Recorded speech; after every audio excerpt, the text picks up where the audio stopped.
Isang larawan. Iyon lang naman ang laman ng screen ng cellphone amo niya. Pero parang may sariling bigat ito na unti-unting humihila sa kanyang kamay pababa. Sa larawan, nakangiti ang isang lalaki. Ang lalaking iyon ay ang asawa niya. Katabi nito ang isang babae. Mas bata, mas makinis ang kutis. Nakahawak ang kamay ng babae sa kanyang tiyan na malaki na at bilugan. Isang pagbubuntis na hindi maitatago. Si Julian, ang asawa niya, at si Celine, ang sekretarya nito. Nakangiti sila pareho, yung ngiting abot hanggang sa mga mata. Sa likod nila, malinaw ang sikat na hugis ng Sydney Opera House. Nanginginig ang kamay ni Rosalinda habang hawak ang malamig na metal ng cellphone. Napakalamig. Kabaligtaran ng nag-aapoy na sakit sa loob ng dibdib niya. Ang bawat tibok ng kanyang puso ay parang malakas na dagundong sa nakakabinging katahimikan ng kanilang bahay. Kaninang umaga lang, ang bahay na ito ay puno ng pagmamahal. Maingat niyang pinlansya ang huling polo na ilalagay niya sa maleta ni Julian. Amoy na amoy niya ang pabango nito na kumapit na sa tela. Paborito niyang amoy sa buong mundo. Sigurado ka bang okay ka lang dito mag-isa? Matagal-tagal din itong business trip sa Australia, tanong ni Julian. Sabay yakap sa kanya mula sa likod. Ipinatong nito ang baba sa kanyang balikat. Naramdaman ni Rosalinda ang pamilyar na init ng katawan nito. Ngumiti siya at humarap para ayusin ang kwelyo ng suot nitong damit. Ano ka ba? Sanay na ako. Ang importante, mag-focus ka sa trabaho mo roon para sa future natin ito. Hinawakan ni Julian ang kanyang mga kamay. Para sa future natin. Ulit nito. At may kakaibang kislap sa mga mata nito na hindi niya nabasa kanina. Ikaw ang aalagaan ng lahat ng pinaghirapan natin. Okay? Okay? Sagot niya. Medyo natatawa pa. Parang napakaseryoso mo naman. Hinalikan siya ni Julian sa noo. Isang mahabang halik. Pagkatapos sa isa kanyang mga labi. Isang mabilis, ngunit puno ng kahulugan na halik. Tatawag ako pagdating ko roon. Promise, sabi nito. I love you, Rosie. I love you too, Julian. Mag-iingat ka. At iyon na iyon. Kinuha nito ang maleta, kumaway at umalis. Sinundan niya ng tanawang sasakyan hanggang sa mawala ito sa kanto. Sa loob ng 20 taon nilang pagsasama, iyon ang palaging ritual nila. Ang kanyang pag-iwan, ang pangako ng pagbabalik, at ang kanyang matiyagang paghihintay. Ngayon, sa harap ng screen ng cellphone, naintindihan niya ang lahat. Ang kakaibang kislap sa mga mata nito, ang diin sa mga salitang para sa future natin. Hindi iyon pangako, iyon ay pamamaalam. Pinilit niyang huminga ng malalim. Sinubukan niyang bigyan ng dahilan ang nakikita niya. Baka nagkita lang sila sa airport, baka kasama talaga sa business trip ang sekretarya. Pero ang tiyan ni Celine na malaki na. Dahan-dahan, parang may kung anong puwersa na nagtulak sa daliri niyang i-scroll pataas ang screen. At doon, nakita niya ang pangalan ng album. Surprise welcome to Sydney, Julian and Celine. Isang common friend nila ang nag-upload. Nagsimula siyang magbasa ng mga komento at bawat salita ay parang matulis na kutsilyong sumasaksak sa kanyang puso. Congrats, Boss Julian. Finally! Bagay na bagay kayo. Can't wait to meet the baby. Wow! Ang ganda ng future, Mrs. Mercado. Mrs. Mercado.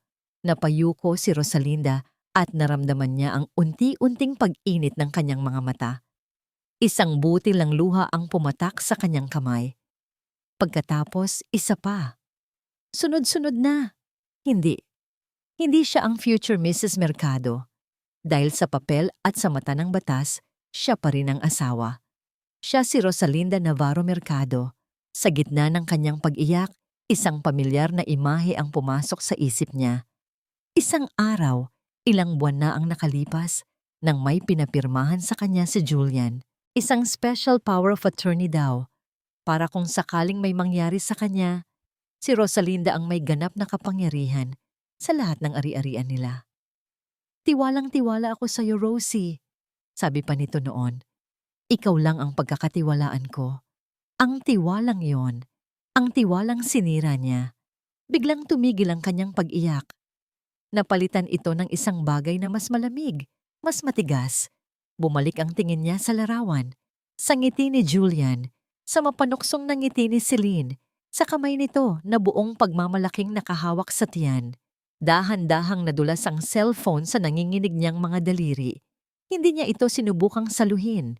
Hinayaan lang niya itong bumagsak. Isang malakas na lagabog ang umalingaw-ngaw sa kabuuan ng bahay nang mabasag ang screen nito sa sahig na baldosa. Kasabay ng pagbasag ng screen ay ang pagguho ng buong mundo niya. Hindi siya natulog. Paano ka naman makakatulog kung ang bawat pagpikit mo ay nagdadala lang ng imahe ng dalawang taong masayang magkayakap sa kabilang panig ng mundo? Paano ka hihinga kung ang hangin mismo ay parang lason na sumasakal sa iyong lalamunan? Ginugol ni Rosalinda ang buong gabi na nakaupo lang sa sahig ng kanilang sala, sa mismong lugar kung saan niya nabitawan ang kanyang cellphone. Basag ang screen nito, tila isang perpektong simbolo ng kanyang nawasak na puso at buhay. Ang dating masayang tahanan ay naging isang malamig at malawak na kulungan. Nang sumilip ang unang sinag ng araw sa bintana, tumama ito sa kanyang mukha. Hindi siya napapikit. Sa halip, tinitigan niya ang alikabok na sumasayaw sa liwanag. Doon, sa gitna ng matinding sakit, isang bagong damdamin ang nagsimulang umusbong. Hindi ito paghihiganti, hindi pa. Ito ay isang bagay na mas malalim, isang uri ng paggising. 20 taon, 20 taon ng kanyang buhay ang ibinigay niya kay Julian. Isinuko niya ang kanyang pangarap na magtayo ng sariling bake shop para suportahan ang pag-angat nito sa negosyo. Siya ang gumigising ng maaga para ihanda ang kape nito. Siya ang nananatiling gising hanggang hating gabi para hintayin itong umuwi mula sa mga overtime na hindi pala totoong trabaho. Lahat ng sakripisyo niya, para saan? Para sa isang litrato sa social media? Para sa isang future Mrs. Mercado? Dahan-dahan siyang tumayo. Naramdaman na niya ang paninigas ng kanyang mga kaso-kasuan, ang pagod ng kanyang katawan. Naglakad siya patungo sa salamin sa may pasilyo. Tinitigan niya ang babaeng nakatingin pabalik sa kanya. Maputla, mugto ang mga mata. May mga linya na sa gilid ng labi na hindi niya napansin dati. Ito ba ang babaeng ipinagpalit ni Julian? Isang babaeng pagod na sa pag-aalaga sa iba at nakalimutan ng alagaan ang sarili? Hindi. Hindi na siya iiyak. Tapos na ang pag-iyak. Mabilis ang kanyang mga hakbang paakyat sa kanilang kwarto. Ang kwartong dati ay pugad ng kanilang pagmamahalan. Ngayon ay parang isang malamig na museo ng mga kasinungalingan. Nilampasan niya ang kama kung saan sila magkatabing nangangarap. Dumiretso siya sa walk-in closet at binuksan ang steel safe na nakatago sa likod ng mga damit ni Julian. Ilang segundo niyang tinitigan ang keypad bago niya naipasok ang kombinasyon, ang petsa ng kanilang kasal. Natawa siya ng mapait. Ang sagradong numero na yon, ginamit para sa isang safe na naglalaman ngayon ng sandata laban sa kanya. Bumukas ang pinto ng safe.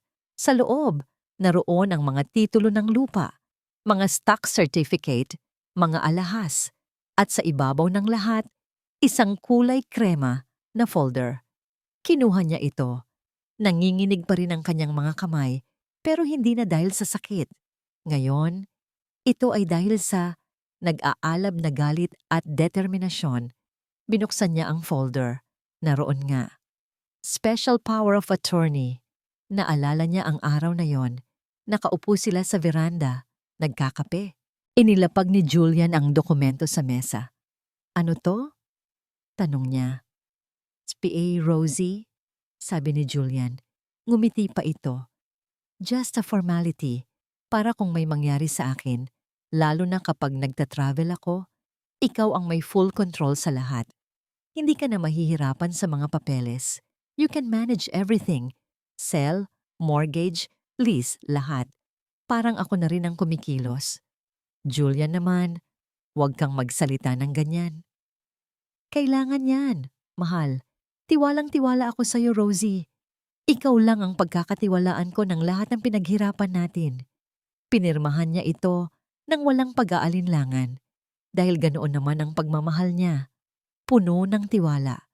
Isang tiwalang ngayon ay pinagsisisihan niya, ngunit siya ring magiging kaligtasan niya. Binasa niyang muli ang mga salita.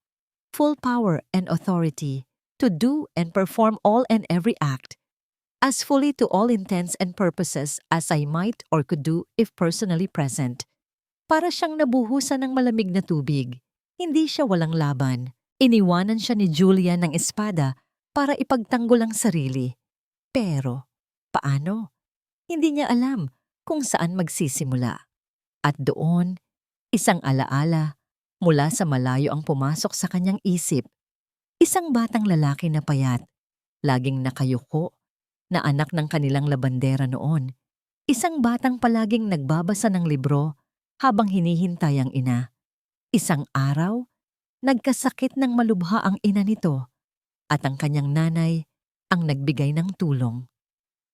Nagbayad sa ospital nang walang hinihinging kapalit. Daniel Cruz. Narinig niyang naging isang magaling na abogado ang batang iyon. Mabilis niyang kinuha ang isang lumang phone book sa drawer, nananalangin na sana ay naroon pa. Hinanap niya ang apelyidong Cruz at nandoon nga. Cruz Elena, ang pangalan ng ina. At sa ilalim nito, may nakasulat na numero ng cellphone na may maliit na notang Daniel Abogado. Huminga siya ng malalim. Kinuha niya ang isa pang telepono, ang landline. Ang kanyang mga daliri ay halos hindi na makapindot sa sobrang panginginig. Nagring ito ng isang beses, dalawa. Sa ikatlong ring may sumagot. Isang boses na kalmado, professional at malinaw. Cruz Law Firm, Daniel is speaking. Napatigil si Rosalinda sandali. Kinukuha ang lahat ng natitirang lakas sa kanyang katawan. Pagkatapos, nagsalita siya. Ang kanyang boses ay basag, ngunit puno ng isang bagong tuklas na katatagan. Kailangan ko ng tulong mo. May mga kaso na trabaho lang. Papel, ebidensya, batas. Malamig at walang personalan. At may mga kaso na tumatagos sa balat. Umuukit sa iyong puso. Nagsimula ang kasong ito sa isang tawag sa telepono. Isang boses ng babae na basag ngunit buo, pamilyar ngunit hindi niya matukoy. Nang pumasok si Rosalinda Navarro Mercado sa kanyang opisina, agad na intindihan ni Daniel kung bakit. Hindi niya nakilala ang pangalang Mercado, pero ang Navarro ay tumatak sa kanyang isipan.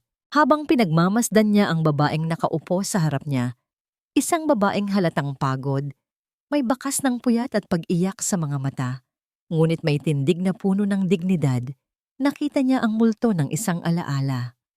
Ang alaala ng isa pang ginang Navarro, ang ina nito. Bumalik sa isip ni Daniel ang isang maliit na mananahi sa Quezon City, ang amoy ng sinulid at tela, at ang kabaitan ng may-ari nito. Naalala niya ang kanyang nanay Elena, pagod mula sa paglalabada, na umuwing may ngiti dahil pinautang siya ni Ginang Navarro para sa gamot niya nang walang anumang resibo o interes. "Huwag mo nang alalahanin, Elena," sabi daw noon ng ina ni Rosalinda. "Ang mahalaga, gumaling ka para sa anak mo. Ang anak na yon ay siya." Ang tulong na yon ang nagbigay sa kanyang ina ng ilang dagdag na taon sa mundo. Isang utang na loob na hinding-hindi niya mababayaran. Ngayon, ang anak naman ni Ginang Navarro, ang nasa harap niya, humihingi ng tulong. Pinakinggan niyang mabuti ang bawat salita ni Rosalinda. Ang kwento ng 20 taong sakripisyo, ng walang hanggang pagtitiwala, at ng isang brutal na kataksilan. Habang nagsasalita ito, ang propesyonal na awa na karaniwan niyang nararamdaman para sa mga kliyente ay napalitan ng personal na galit. Galit para sa lalaking sumira sa isang babaeng tulad nito. Nang ilapag ni Rosalinda ang special power of attorney sa kanyang mesa, kinuha ito ni Daniel ng may bigat sa kanyang kamay. Binasa niya ang bawat linya, bawat sugnay. Ang kanyang mga mata, na sanay nang maghanap ng butas sa mga kontrata, ay wala nang nakita, kundi isang perpektong sandata. Bumuntong hininga siya. Ginang Navarro, simula niya, ang kanyang boses ay kalmado at puno ng kasiguraduhan. Naiintindihan ko po ang galit at sakit na nararamdaman ninyo, pero gusto kong malaman ninyo na hindi kayo walang laban. Itinuro niya ang dokumento. Ang papel na ito ang kapangyarihan ninyo. Binigyan kayo ng asawa ninyo ng ganap na kapangyarihan, na pamahalaan ang lahat ng ari-arian ninyo na para bang siya mismo ang gumagawa. This is ironclad at kailangan nating gamitin ito ngayon. Nakita niya ang pag-asa na sumilay sa mga mata ni Rosalinda. Ano? Anong gagawin natin? Kailangan nating kumilos ng mas mabilis kaysa sa kanila. Paliwanag ni Daniel. Ang kanyang isip ay tumatakbo na. Habang iniisip nilang nagsisimula pa lang sila ng bagong buhay sa Australia, kailangan nating isara ang lahat ng pinto para sa kanila dito. Ifa-file natin ito sa lahat ng bangko, sa Register of Deeds, sa CC para sa mga stocks ng kumpanya. We will freeze everything.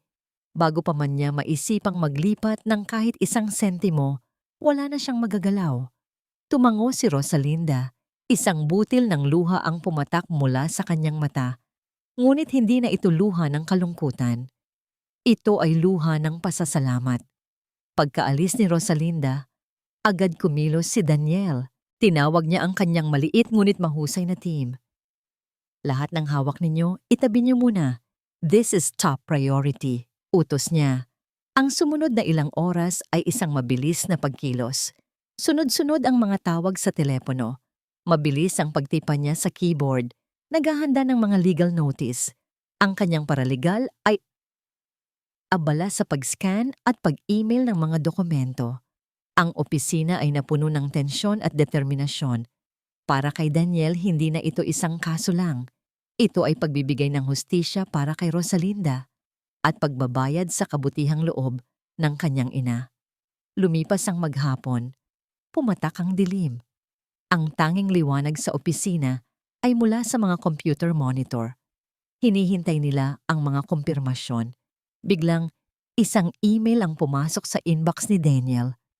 Galing ito sa video, ang pinakamalaking bangko kung saan nakalagak ang karamihan sa pera at investments ni Julian.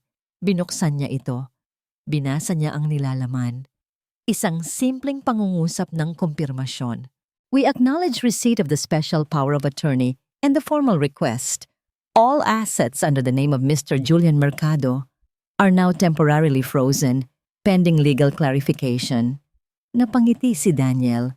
Isang ngiti ng tagumpay. Kinuha niya ang kanyang telepono at idinayal ang numero ni Rosalinda. Sinagot nito sa unang ring. Hello? Boses na puno ng pag-aalala. Huminga ng malalim si Daniel.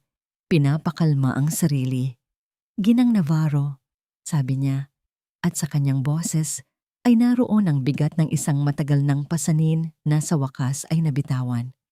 Tagumpay po tayo. Opisyal nang naka-freeze ang lahat ng assets nila. Ang hangin sa Sydney ay may kakaibang amoy, amoy ng tagumpay. Humigop si Julian mula sa kanyang baso ng mamahaling red wine. Pinagmamasdan ang mga ilaw ng syudad mula sa bintana ng fine dining restaurant. Sa tapat niya, si Celine ay masayang-masaya. Hinihimas ang bilog niyang tiyan habang kinukwento ang mga plano niya para sa kanilang nursery. Gusto ko yung theme na parang safari, Jules, pero yung classy ha? All white and beige. Tapos yung crib, galing pa dapat sa Italy. Sabi nito, ang mga mata ay nagniningning. Ngumiti si Julian. Ito ang buhay na pinangarap niya. Isang magandang babae sa kanyang tabi. Isang anak na paparating at isang bagong simula kung saan siya ang may control sa lahat. Wala ng Rosalinda na laging nagpapaalala sa kanya ng mga obligasyon ng isang buhay na simple at aminin niya nakakasawa. 20 taon siyang nagtiis sa isang kasal na naging komportable na lang. Si Rosalinda, sa kanyang kabaitan at pagiging simple, ay naging isang muebles na lang sa kanyang bahay. Laging naroon, maaasahan, pero hindi na nakaka-excite. Si Celine ang kabaligtaran, bata, ambisyosa, at hinahayaan siyang maramdamang isa siyang hari. "Anything you want, babe. Anything for you and our baby," sabi ni Julian, at inabot ang kamay nito sa ibabaw ng mesa. Nang dumating ang bill, kaswal niyang inilabis ang kanyang black credit card. Ang card na simbolo ng lahat ng kanyang pinaghirapan. Ibinigay niya ito sa waiter nang hindi man lang tinitingnan. Ilang sandali pa, bumalik ang waiter, may bahid ng pag-aatubili sa mukha. "I'm sorry, sir. The card was declined." Kumunot ang noo ni Julian. Imposible. "Baka may problema sa machine nyo. Try this one." Inilabas niya ang isa pang platinum card at ibinigay. Muling umalis ang waiter at muling bumalik na may parehong balita. "Decline din po, sir." Nagsimulang uminit ang ulo ni Julian. Naramdaman niya ang pag-angat ng dugo sa kanyang mukha. Anong kahihiyan ito? Kinuha niya ang kanyang cellphone at tinawagan ang hotline ng bangko sa Pilipinas. Ang music on hold ay parang nangiinis. Nang sa wakas ay may sumagot. Halos pasigaw na siyang nagpakilala. "Julian Mercado here. I'm in Sydney and my cards are being declined. What the hell is going on?" Ang sagot mula sa kabilang linya ay kalmado, ngunit parang isang malakas na suntok sa kanyang sikmura. "Good evening, Mr. Mercado. According to our records, all your accounts and credit lines have been placed on a temporary freeze as per the instruction of your legal representative, Miss Rosalinda Navarro Mercado, through a special power of attorney." Natahimik si Julian. Hindi nagproseso sa utak niya ang mga salita. "What? What did you say? Rosalinda?" "Yes, sir. We have the legal documents here." Rosalinda. Ang pangalan ay umalingaw-ngaw sa kanyang isip. Ang kanyang mabait, sunod-sunuran, at tahimik na asawa. Ang babaeng hindi kayang pumatay ng langgam. "There must be a mistake!" Sigaw niya sa telepono, dahilan para mapatingin sa kanila ang ibang mga customers sa restaurant. "No mistake, sir. The freeze is effective immediately." Ibinaba niya ang telepono. Ang kanyang mga kamay ay nanginginig sa galit. "Anong nangyari, Jules?" tanong ni Celine. Ang muka ay puno ng pag-aalala. "That bitch," sabi ni Julian sa pagitan ng nagngangalit na mga ngipin. "That goddamn bitch!" Ang paglipad pabalik sa Pilipinas ang pinakanakakahiya at pinakamahabang biyahe sa buhay niya. Kinailangan nilang gamitin ang natitirang cash ni Celine para makabili ng economy class tickets. Ang dating hari ay nakipagsiksikan sa mga ordinaryong pasahero. Ang bawat minuto ay isang dagok sa kanyang ego. Pagdating nila sa Manila, hindi na siya nag-abala pang mag-ayos. Dumiretso siya sa bahay nila. Handa para sa isang digmaan. Malakas niyang itinulak ang pinto. "Rosalinda." Ang sigaw niya ay umalingaw-ngaw sa kabuuan ng tahimik na bahay. At doon, sa gitna ng sala, nakaupo si Rosalinda sa paborito niyang silya, nagbabasa ng libro na para bang isa lang itong ordinaryong araw. Tumingin ito sa kanya. At sa unang pagkakataon, sa loob ng maraming taon, wala siyang nakitang pagmamahal o pag-aalala sa mga mata nito. Wala. Ang nakita niya ay isang malamig na katahimikan na mas nakakatakot pa kaysa sa anumang sigaw. "Anong ginawa mo?" Sigaw niya. Lumapit at halos iduro ang daliri sa mukha nito. "Anong karapatan mong gawin to? Sa akin? Sa pera ko?" Dahan-dahang isinara ni Rosalinda ang libro at ipinatong sa mesang katabi. Tumingin ito sa kanya ng diretso. "Sa pera natin, Julian. At ginamit ko lang ang karapatang ikaw mismo ang nagbigay sa akin. Baliw ka na ba? Sinisira mo ang buhay natin. Isang mapait na ngiti ang sumilay sa labi ni Rosalinda. Ikaw ang sumira nito, Julian. Matagal na. Ngayon ko lang pinupulot ang mga basag na piraso. Hindi pa tayo tapos, Rosalinda, ganti niya. Ang boses ay nanginginig sa galit. Pagsisisihan mo ang araw na kinalaban mo ako. Pero habang sinasabi niya iyon, isang malamig na takot ang gumapang sa kanyang likuran. Ang babaeng nasa harap niya ay hindi na ang Rosalinda na kilala niya. Ito ay isang estranghero. At sa mga mata ng estrangherong ito, nakita niya ang kanyang sariling pagkatalo. Ang katahimikan pagkatapos ng pag-alis ni Julian ay mas mabigat kaysa sa sigawan kanina.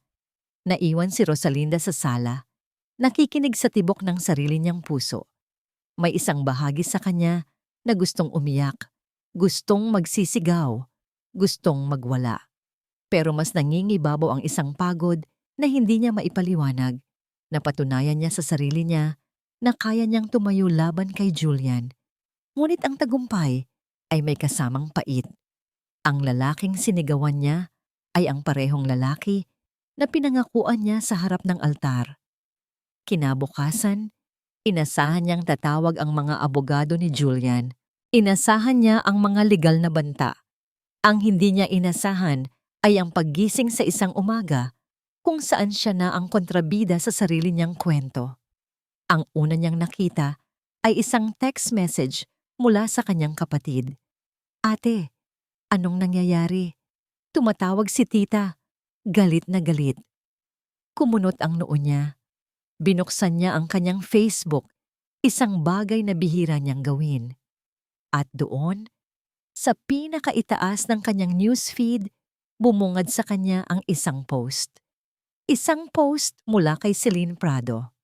Ang profile picture nito ay isang malapitan na kuha ng kanyang mukha. May mga butil ng luha na dumadaloy sa pisngi.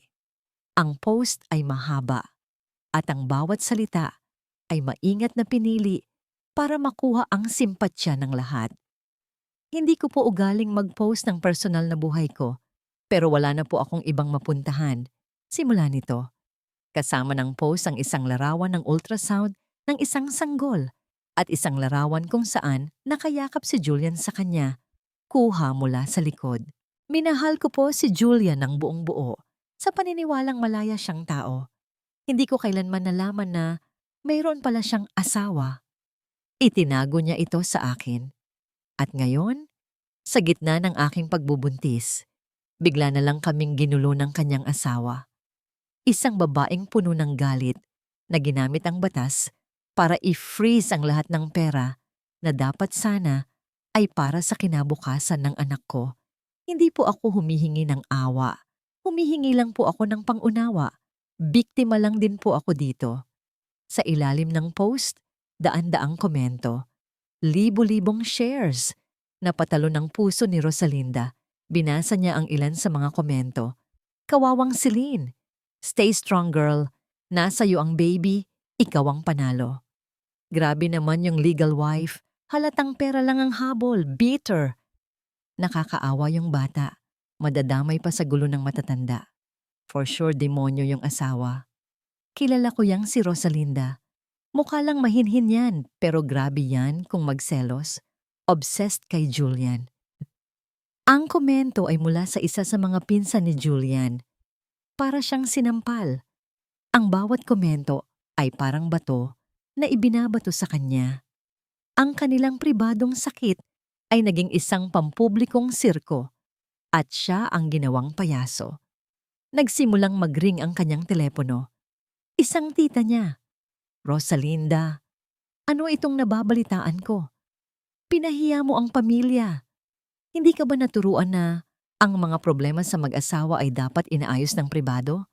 Bakit kailangan mong mang-agaw ng pera? Tita, hindi po ganoon. Huwag ka nang magpaliwanag. Ayusin mo to. At ibinaba ang telepono. Sunod-sunod na tawag.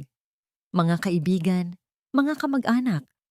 Ang iba ay nagtatanong, Ang iba ay direktang nanghuhusga. Naramdaman ni Rosalinda na ang mga pader ng kanyang bahay ay unti-unting lumalapit sa kanya. Sinasakal siya. Ang babaeng kahapon ay matapang na hinarap. Ang kanyang taksil na asawa ay biglang nawala. Ang pumalit ay isang babaeng nag-iisa, sugatan, at hinuhusgahan ng buong mundo. Pinatay niya ang kanyang cellphone. Inilayo niya ang sarili sa ingay. Ngunit ang mga salita ay nakaukit na sa kanyang isipan. Pera lang ang habol. Bitter. Demonyo. Umupo siya sa sahig. Niyakap ang kanyang mga tuhod. Naramdaman niya ang pag-init ng kanyang mga mata. Sa pagkakataong ito, hinayaan niyang tumulo ang mga luha. Umiyak siya hindi lang dahil sa kataksilan ni Julian, kundi dahil sa sakit ng pagiging mag-isa sa isang laban na hindi niya pinili. Sa gitna ng kanyang pag-iyak, biglang tumunog ang landline. Nag-alinlangan siyang sagutin, ngunit may kung anong nagtulak sa kanya. "Hello?" sabi niya, ang boses ay garalgal. "Rosalinda?" "Si Daniel ito," sabi ng boses sa kabilang linya. "Nakita ko na. Huwag kang maniniwala sa kanila. Huwag kang mag-alala. Ang kasinungalingan ay may maiikling paa. Malapit na itong matapilok." Ang mga salitang iyon ay parang isang maliit na kandila sa gitna ng kadiliman. Hindi sapat para liwanagan ang buong silid, ngunit sapat para bigyan siya ng kaunting init at pag-asa. Humigpit ang hawak niya sa telepono. Nabasa niya ang isang komento kanina. "Iniwan ka na nga. Habol ka pa sa pera. Desperada." Ngayon, naintindihan niya. Hindi na ito tungkol sa pera. Ito ay tungkol sa kanyang pangalan, sa kanyang dignidad, at hindi niya hahayaang sila ang manalo sa digmaang ito. Para kay Daniel, ang batas ay parang isang laro ng chess. Kailangan mong pag-aralan ang bawat galaw ng iyong kalaban at kailangan mong mag-isip ng 10 hakbang sa unahan. Ang social media post ni Celine Prado ay isang agresibong galaw, isang calculated move para makuha ang simpatya ng publiko at i-pressure si Rosalinda na sumuko. Pero habang binabasa ni Daniel ang post sa pangalawang pagkakataon, hindi siya nakaramdam ng inis. Sa halip, nakaramdam siya ng pagdududa. Masyadong perpekto, masyadong malinis ang pagkakasulat. Ang bawat pangungusap ay tila hinugot mula sa isang script ng teleserye. Ang imahe ng kaawa-awang biktima ay napaka-epektibo, pero para sa isang abogadong sanay ng kumilatis ng mga kasinungalingan, ito ay masyadong magaling para maging totoo. Hindi siya naniniwala sa kwento ni Celine. Hindi siya naniniwala na ang isang babaeng nakipagrelasyon sa isang mayaman at makapangyarihang lalaki ay walang kaalam-alam sa status nito. May mali dito, bulong niya sa sarili habang nakatitig sa screen ng kanyang laptop. Nagsimula siya sa pinakasimpleng bagay, isang background check kay Celine Prado. Ipinasa niya ang trabaho sa isang pribadong investigador na dati na niyang nakatrabaho. Habang hinihintay ang resulta, siya mismo ay naghukay. Sinimulan niya sa resume ni Celine na nakuha niya mula sa HR department ng kumpanya ni Julian sa tulong ng isang contact doon. Nakasaad dito na bago siya naging executive secretary ni Julian, nagtrabaho siya bilang isang marketing assistant sa isang maliit na kumpanya ng real estate. Tinawagan ni Daniel ang kumpanyang yon. Nagpanggap siyang taga isang headhunting firm na interesado kay Celine. "Ah, si Miss Prado po ba?" sabi ng HR manager sa kabilang linya. "Sandali po, hahanapin ko ang file niya." "Ah, oo, nag-resign po siya dito 3 years ago." "Gaano po siya katagal nagtrabaho sa inyo?" tanong ni Daniel. 6 months lang po, sir." Kumunot ang noo ni Daniel. Sa resume ni Celine, nakalagay ay 2 years.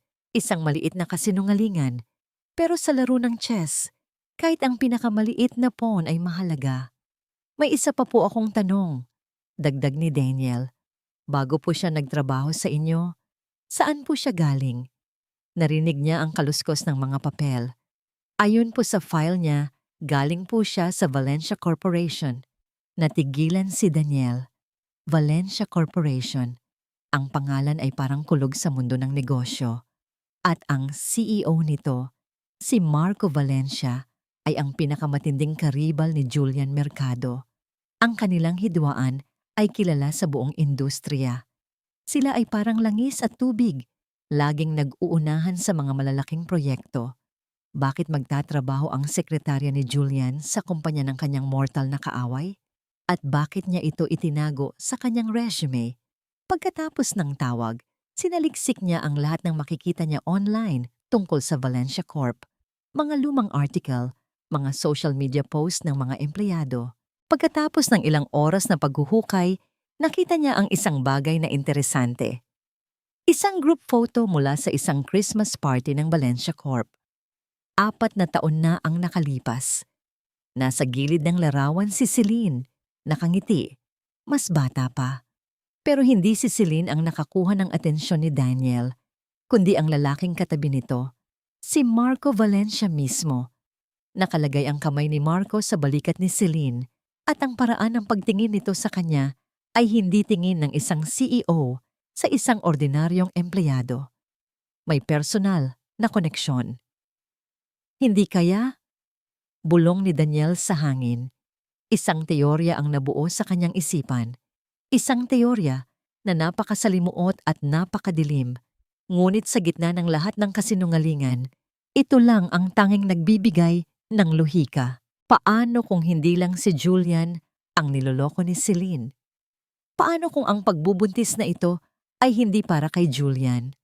Paano kung si Julian Mercado, ang matalinong negosyante, ay isang pawn lang sa isang mas malaking laro? Kinuha niya ang kanyang telepono at tinawagan ang kanyang investigador. May ipapahanap pa ako sa iyo, sabi ni Daniel. Ang kanyang boses ay seryoso. Lahat ng tungkol kay Celine Prado at Marco Valencia, kahit pinakamaliit na detalye, mga biyahe, mga meeting, lahat. Alam niyang malapit na siya. May isang malaking sikreto na nakatago sa likod ng mga luha ni Celine at determinado siyang hanapin ito, hindi lang para sa kaso, kundi para kay Rosalinda, dahil utang niya dito ang katotohanan. Habang nakatitig sa lumang litrato nina Celine at Marco, isang malamig na pakiramdam ang gumapang sa kanya. Ito ay mas malaki pa sa isang simpleng kaso ng pangangaliwa. Ito ay isang kaso ng malalim na panlilinlang. Lumipas ang mga araw na parang isang mahabang bangungot. Pinilit ni Rosalinda na huwag pansinin ang ingay sa labas. Hindi na siya nagbukas ng social media. Pinatay niya ang comment section sa mga lumang post niya. Ngunit hindi niya mapigilan ang mga tingin. Nang magpunta siya sa grocery, naramdaman niya ang mga matang nakatutok sa kanya, ang mga bulungang humihinto kapag siya ay lumingon. Ang dating simpleng gawain ay naging isang pagsubok sa kanyang katatagan. Ang mundo niya ay lumiliit at ang tanging kanlungan niya ay ang 4 na sulok ng kanyang bahay. Ang payo ni Daniel na huwag silang pansinin ay mas madaling sabihin kaysa gawin. Isang hapon, habang nag-aayos siya ng mga lumang photo album, isang masakit na paraan para pahirapan ang sarili, tumunog ang kanyang cellphone. Isang numerong hindi nakarehistro. Balak niya sanang huwag sagutin, ngunit may kung anong nag-udyok sa kanya. Hello? Rosie? Natigilan si Rosalinda. Ang boses na yon, ang boses na minsan ay musika sa kanyang pandinig, ngayon ay parang tunog ng isang basag na salamin. Julian, sabi niya, ang kanyang boses ay malamig at walang emosyon. Please, mag-usap tayo, sabi ni Julian, at sa unang pagkakataon, narinig niya ang isang bagay na malapit sa pagsusumamo. Hindi sa telepono, sa lugar natin, sa dati nating coffee shop. 5 minuto lang, Rosie. Pakiusap. Ang lugar natin, ang maliit na coffee shop kung saan sila unang nag-date, kung saan niya sinagot si Julian, kung saan sila nagdiwang ng bawat anniversary. Ang lugar na yon ay sagrado sa kanya, at ngayon, ginagamit ito ni Julian laban sa kanya. Wala na tayong dapat pag-usapan, sagot niya. Meron, Rosie, meron. Tungkol sa atin. Pakiusap, hihintayin kita. At ibinaba nito ang telepono. Buong hapon, gulong-gulo ang isip ni Rosalinda. Sinabi ni Daniel na huwag siyang makipag-usap dito ng walang abogado. Alam ng isip niya na tama si Daniel. Pero ang puso niya, ang 20 taong pagmamahal, ay may sariling isip. Isang maliit na bahagi sa kanya ang umasa. Umaasa na baka nagsisisi na ito, na baka uuwi na ito, na baka ang lahat ng ito ay isang masamang panaginip lang. Ang pag-asang yon, gaano man kaliit, ay isang lason. Pagsapit ng hapon, natagpuan niya ang sarili sa harap ng salamin, nag-aayos. Pinili niya ang isang simpleng bestida, ang paborito ni Julian. Bakit niya ito ginagawa? Kinamumuhian niya ang sarili niya sa kahinaang ito. Pagdating niya sa coffee shop, naroon na si Julian, naghihintay sa kanilang paboritong mesa sa sulok. Tumingala ito nang makita siya, at ang mga mata nito ay puno ng isang emosyon na matagal na niyang hindi nakikita, kalungkutan. Umupo si Rosalinda, hindi nagsasalita. Salamat sa pagdating, sabi ni Julian. Ang boses ay mahina.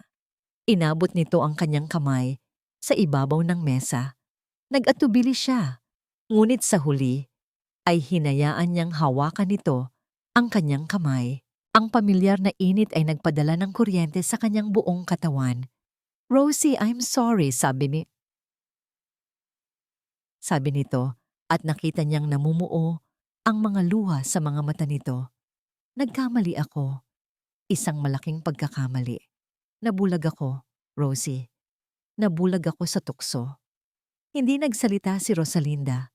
Nakikinig lang siya. Hindi ko alam kung anong pumasok sa isip ko. Pagpapatuloy ni Julian, hinigpitan ang hawak sa kanyang kamay. Si Celine. Ginamit niya ang kahinaan ko. Alam mong stress ako sa trabaho. Inalok niya ako ng isang utakas. Pero hindi ko siya mahal, Rosie. Ikaw ang mahal ko. Palagi.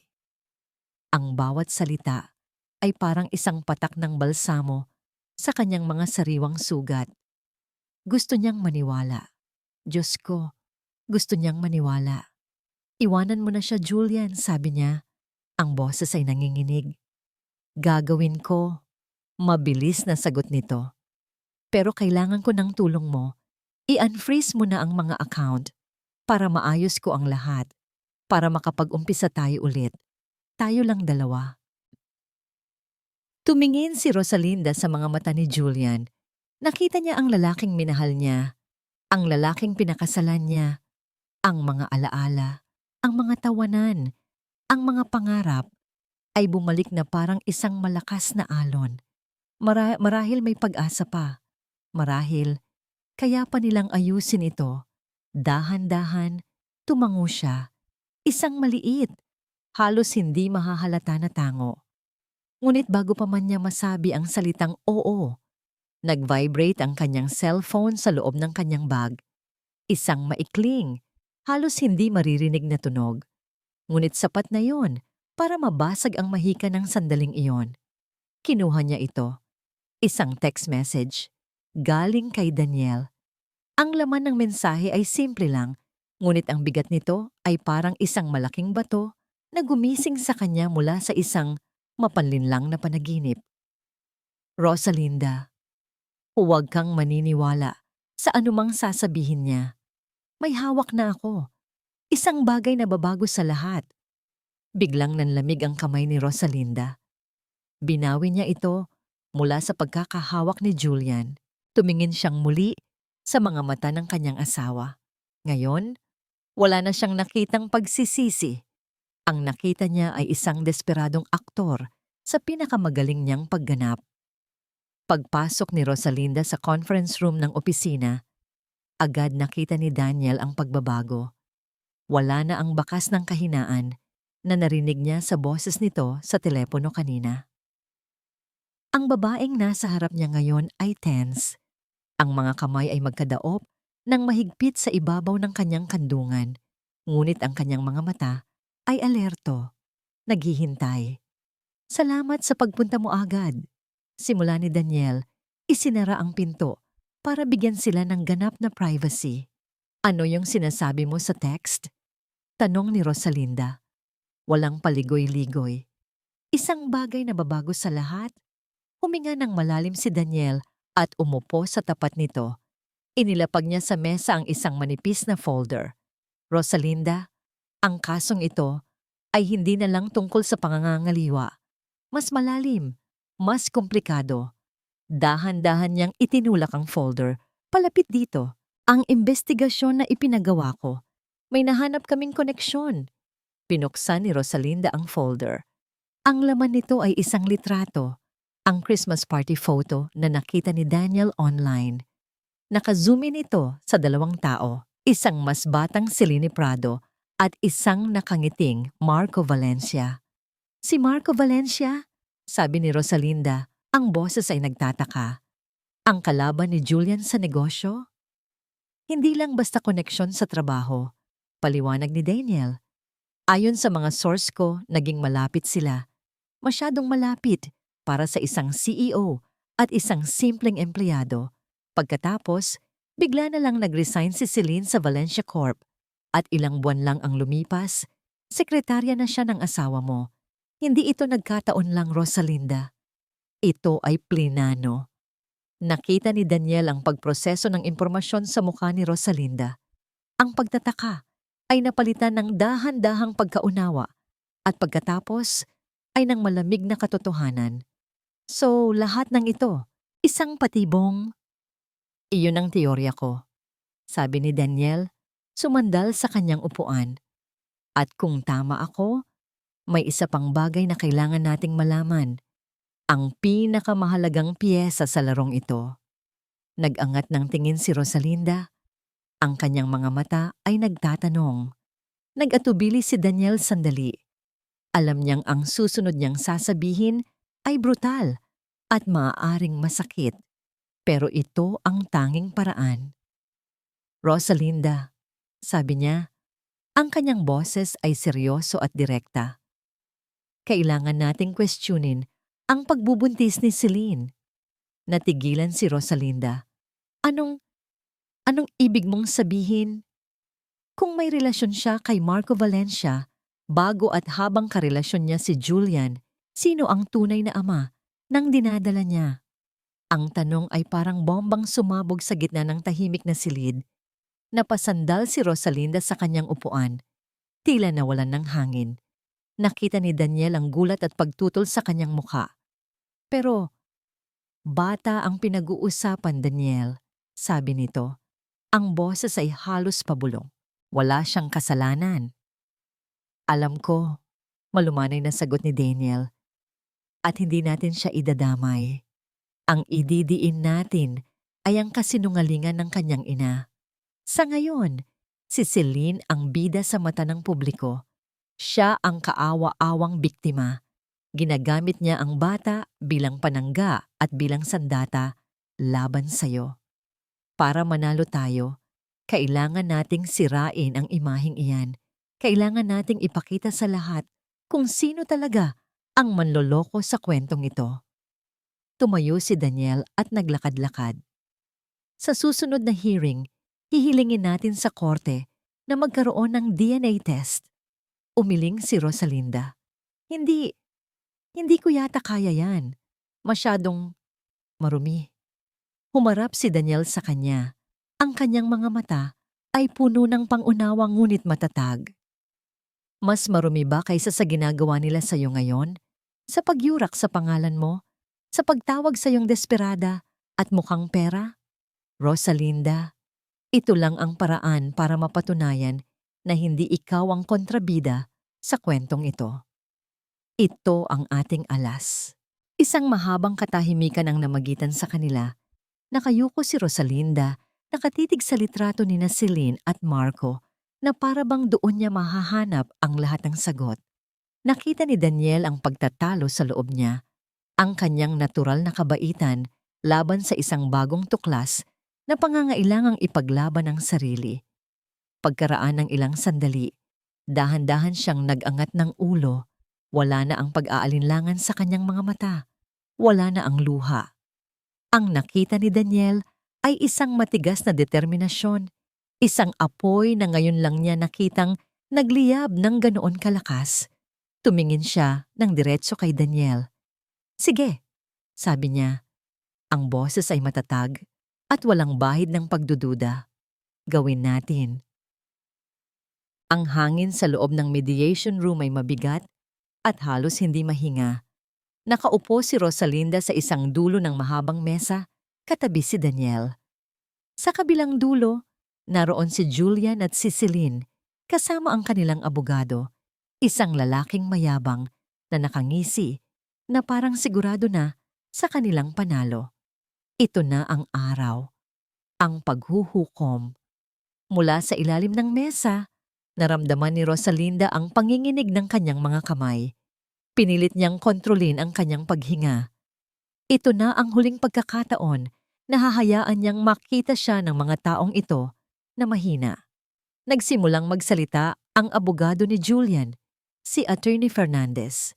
Ang kanyang boses ay malakas at puno ng pagkukunwari. "Your Honor, ang kliyente ko po, si Mr. Julian Mercado, ay narito ngayon ng may mabuting hangarin. Simula nito, nais na po sana niyang ayusin ang lahat ng mapayapa. Subalit, ang kanyang asawa, si Ginang Rosalinda Mercado, ay nagpakita ng sobrang kasakiman. Sa halip na ayusin ang problema ng kanilang pagsasama, ang una niyang ginawa ay i-freeze ang lahat ng pinaghirapan ng aking kakliyente." Tumingin si Attorney Fernandez kay Rosalinda, may pang-aasar sa kanyang mga mata. "Malinaw po, Your Honor, na pera lang ang habol ng ginang na ito." Hindi kumibo si Rosalinda. Hinayaan lang niyang magsalita ang abogado, hinayaan niyang ilabas nito ang lahat ng lason. Naramdaman niya ang kamay ni Daniel na marahang tumapik sa kanyang braso, isang paalala na manatiling kalmado. Nang matapos magsalita si Attorney Fernandez, tumayo si Daniel. Ang kanyang tindig ay kabaligtaran, kalmado, magalang, ngunit may bigat. "Your Honor," sabi ni Daniel, "ang kliyente ko ay hindi po sakim. Siya po ay nasaktan. At ang kanyang ginawa ay hindi pag-atake, kundi pagdepensa sa kanyang karapatan bilang legal na asawa." Huminga ng malalim si Daniel. Ngunit hindi po iyon ang pinakamahalagang issue dito ngayon. Ang tunay na sentro ng usaping ito ay ang sinasabing dahilan ng paghihiwalay, ang pagbubuntis ni Miss Celine Prado. Lumingon si Celine kay Julian.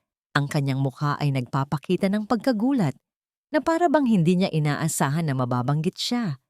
Isang perpektong pag-arte. Dahil po rito, pagpapatuloy ni Daniel, at para na rin po sa kapakanan ng lahat, lalo na ng batang isisilang, kami po ay formal na humihiling sa korte na mag-atas ng isang DNA paternity test. Isang nakakabinging katahimikan ang bumalot sa silid. Biglang tumayo si Julian. Ang kanyang mukha ay namumula sa galit. "Objection! Anong kalokohan to? Iniinsulto niyo ang pagkalalaki ko." Si Selena naman ay napahawak sa kanyang tiyan. Ang kanyang mga mata ay nanlalaki at nagsisimulang mamasa-masa. Paano? Paano niyo nagagawa ito sa akin? Sa anak ko?" Ngunit napansin ni Rosalinda ang isang bagay na hindi nakita ng iba. Isang panandaliang pagpanik sa mga mata ni Celine bago pa man ito nagsimulang umiyak. "Your Honor," kalmadong sabi ni Daniel, hindi pinapansin ang pagsabog ni Julian. "Mayroon po kaming matibay na basehan para sa aming hiling."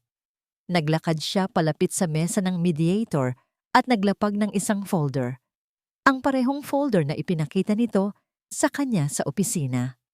Ito po ay mga larawan ni Miss Prado kasama ang isa pang lalaki, si Mr. Marco Valencia, nakuha ilang taon na ang nakalipas.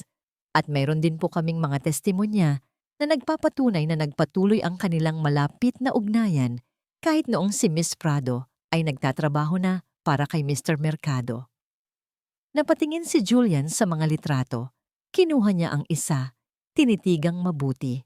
Ang kanyang galit ay dahan-dahang napalitan ng pagkalito at pagkatapos ay ng isang dahan-dahang lumalaking takot. Tumingin siya kay Celine. Ang tanong ay nasa kanyang mga mata. Hindi na kailangan pang sabihin, "Jules, huwag kang maniwala sa kanila." Sabi ni Celine. Ang boses ay nanginginig na. Sinungaling sila. Gusto lang nila tayong sirain. Pero huli na ang lahat. Ang maskara ay nagsisimula ng malaglag. "Ano to, Celine?" tanong ni Julian.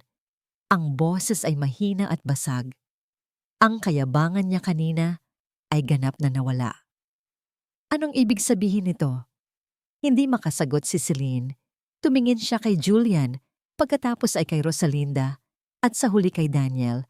Nakita niya na wala na siyang lusot. Tapos na ang laro. Sa harap ng lahat, sa gitna ng nakakabinging katahimikan, isang bagay na hindi inaasahan ang nangyari. Hindi nagsisigaw si Celine. Hindi siya nagmakaawa. Dahan-dahan siyang tumayo. Inayos niya ang kanyang damit. Kinuha niya ang kanyang bag. Nang walang isang salita. Nang walang isang tingin pabalik, naglakad siya palabas ng silid. Naiwan si Julian, nakatayo, hawak ang litrato, tila isang estatwa na gawa sa asin. Ang kanyang buong mundo na itinayo sa pundasyon ng kasinungalingan at kataksilan ay gumuho sa isang iglap. Napayuko siya at napaupo sa kanyang silya. Ang kanyang muka ay nakasubsob sa kanyang mga kamay. Tinitigan siya ni Rosalinda. Wala siyang naramdamang saya. Wala siyang naramdamang paghihiganti. Ang tanging naramdaman niya ay isang malungkot na pagtatapos.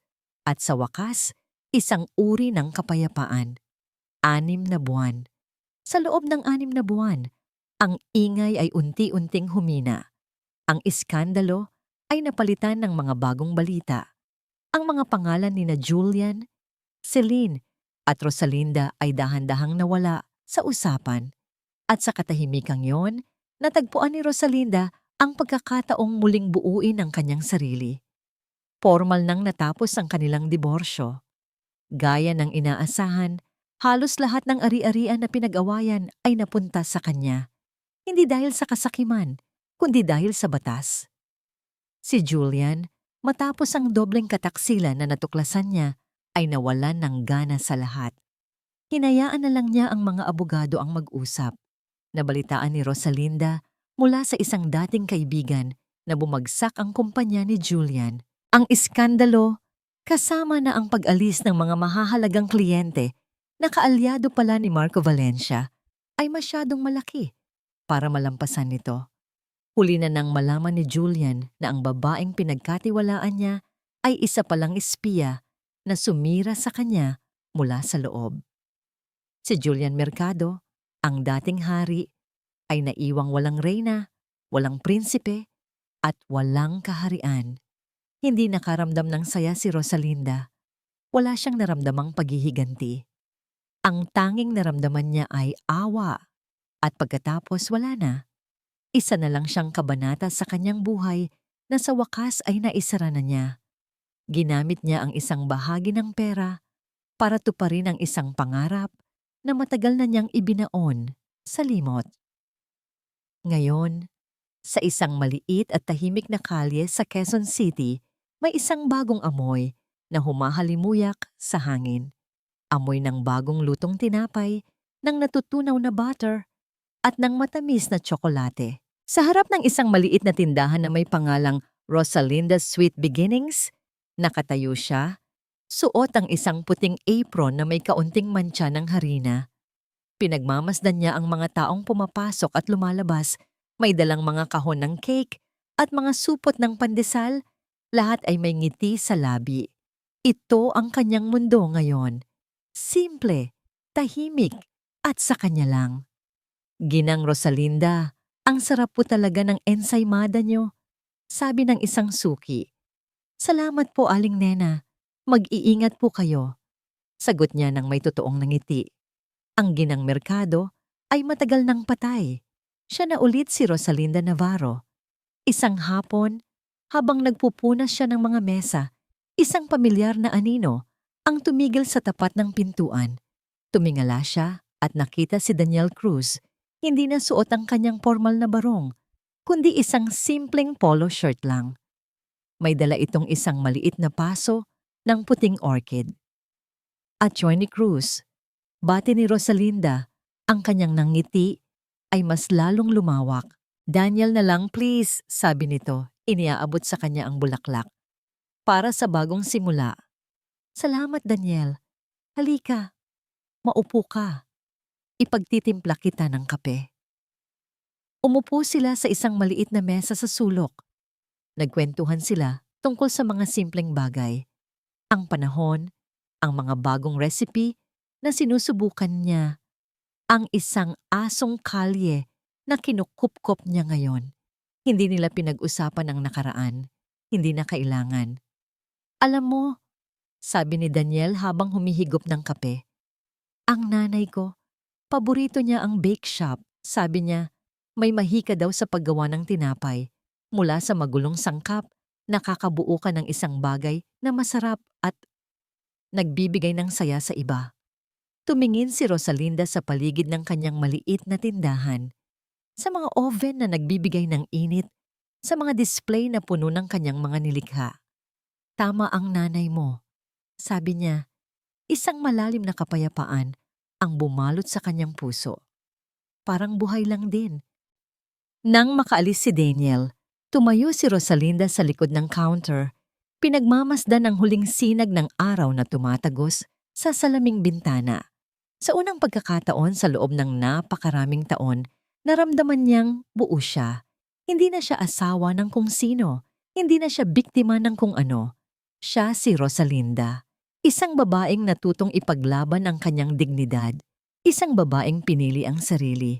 Ang hinaharap ay isang blangkong pahina. Hindi niya alam kung ano ang nakasulat dito. Marahil ay may darating pang pag-ibig, marahil ay wala. Ngunit sa pagkakataong ito, hindi na yon mahalaga. Dahil anuman ang mangyari, alam niyang kaya na niyang harapin ito, mag-isa at malaya. At dito nagtatapos ang makulay at mapaghamong kwento ng muling pagbangon ni Rosalinda Navarro. Mula sa kaibuturan ng aking puso, maraming salamat sa inyo, mga minamahal kong tagapakinig. Salamat sa pagsama ninyo sa bawat ngiti, bawat luha, at bawat laban ni Rosalinda. Ang inyong patuloy na pagsubaybay ang nagbigay buhay sa bawat salitang aking isinulat. Ang pagsulat ng kanyang istorya ay isang paglalakbay din para sa akin. Isang paalala na sa likod ng bawat babaeng tila tahimik at mapagbigay ay may nakatagong lakas na naghihintay lamang ng tamang panahon upang lumabas at ipakita ang kanyang tunay na halaga. Sana ay baunin ninyo ang mensahe ng kwentong ito na ang tunay na pag-ibig ay nagpapalaya at hindi nangungulong, na ang pagpapatawad kung minsan ay hindi para sa taong nanakit, kundi isang regalong ibinibigay natin sa ating sarili para sa sariling kapayapaan. At higit sa lahat, na ang pagmamahal sa sarili ang pinakaunang hakbang patungo sa tunay at pangmatagalang kaligayahan. Ngayon, gustong-gusto ko namang marinig ang inyong mga saloobin.